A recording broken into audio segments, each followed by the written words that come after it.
Kung nag-aabang ka rin kung may pasok ba bukas o wala, pues, ang video na ito ay para sa'yo.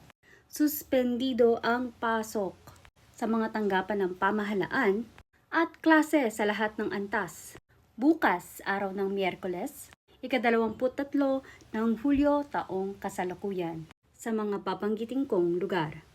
Metro Manila, Pangasinan, Zambales, Tarlac, Bataan, Bulacan, Cavite, Batangas, Rizal, Occidental Mindoro, Ilocos Norte, Ilocos Sur, La Union, Quezon, Oriental Mindoro, Marinduque, Romblon, Masbate, Sorsogon, Albay, Camarines Sur, Camarines Norte, Palawan, Antique, Aklan, Capiz, Iloilo, Guimaras, Abra, Mountain Province, Ifugao, Benguet, Nueva Vizcaya, Nueva Ecija, Laguna, at Negros Occidental.